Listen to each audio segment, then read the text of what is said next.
E3 2018 is now over, and some companies have had a great E3, mainly being Sony, Microsoft and Bethesda. In this video I'm going to be talking about my top 10 picks for the best games announced at E3 2018. This is Gamer Culture TV, and let's get started with number 10. Starting off our list at number 10 is Kingdom Hearts 3.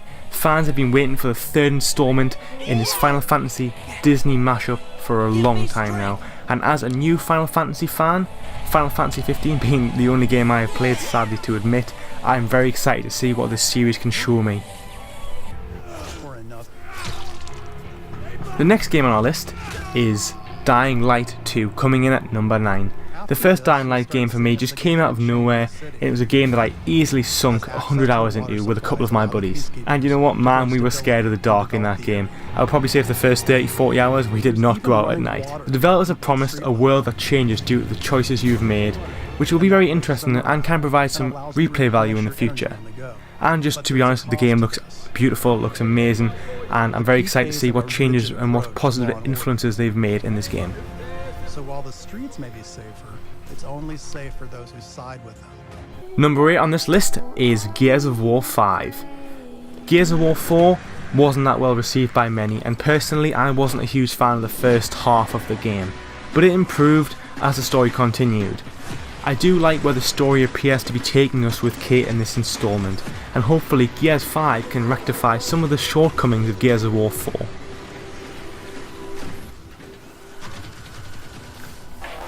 Coming in at number 7 in this list is Cyberpunk 2077.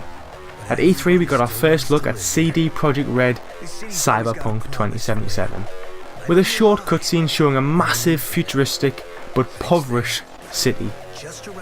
Not much is known about this game currently. The cutscene at E3 was pretty short, but it's made a very good impression with me, and I can't wait to see some actual gameplay footage. Number 6 is a game that I was not expecting at all, and Bethesda kept under wraps very well, which is Fallout 76, a prequel to Fallout 3 and 4, and a game that will in fact be multiplayer. Bethesda have said in an interview that the direction they are going with this game is going to be completely different, completely new for them and completely new for us as gamers. This makes me very curious but very excited at the same time. The map is going to be 4 times the size of Fallout 4, which is huge, and the game is going to have a big emphasis on the base building, which is something that I loved in Fallout 4.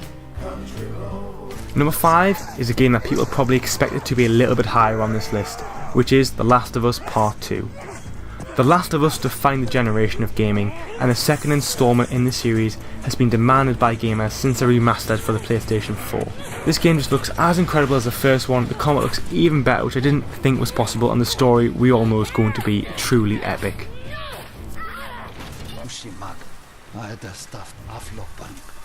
Number 4 is a surprise for me. I was not expecting to see this game, and to be honest I didn't think seeing this game would even bother me anyway, which is Ghost of Tsushima. Ghost of Tsushima is a stealth, action, RPG open world game set in Japan. I'm sorry, but what more do you want from a game? This game looks incredibly well polished, with some unique and exciting combat and stealth sections. This game is definitely one that needs to be looked out for by all gamers.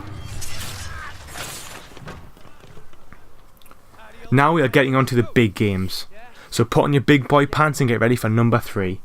Coming in at number 3 is Spider-Man. Now this game isn't a new announcement, but we got to see even more footage of the game, and boy does it look like it's going to be a spectacle of a game. I still cannot believe that Sony managed to get this game as an exclusive, but they've managed it somehow, and I think this game is going to be one of the, if not the top selling game of the year.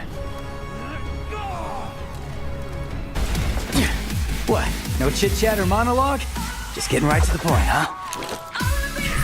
Number 2 is a game that I almost cried when I saw the trailer, and this is Devil May Cry 5. Nero is back, but without his famous Devil Bringer arm, but instead with a new mechanical arm. Danny is returning as well, and I'm just so excited for this game. This sequel has been 10 years in the making. We aren't counting the Devil May Cry reboot, of course, because I don't believe it's canon anymore. But if it is, someone may have to correct me on that. But Devil May Cry 5 is a game I'm so excited for. Get back inside now! Finally, we are on the top game of E3 2018. My top pick for the top game of E3 2018 is FIFA 19. EA have been working really hard on improving this game, and no guys, I'm kidding. FIFA 19 is not my top pick of E3 2018. It in fact is Assassin's Creed Odyssey. Set in ancient Greece, this game is... No, I can't even finish that sentence. It is not Assassin's Creed Odyssey either. Let's be real. My top pick for best game announced at E3 2018 is of course Elder Scrolls 6. I recently rated Skyrim as my favourite game and best game of all time, and I actually ranted about how I was desperate for the 6th installment in this series. Well, it appears the gaming gods have answered my prayers and have released a very unrevealing teaser trailer for Elder Scrolls 6. But the important thing is, however, this game is being made. I'm sure we will have to wait several years to see this game grace our consoles, but I am still happy to see this game. I'm so happy it's an announcement, and I am just one happy 20-something gaming nerd. I hope you enjoyed this video. I hope you enjoyed this top 10 list. Please comment down below with what your top pick from E3 was. Don't forget to like and subscribe, and I'll see you all in the next video. Peace out.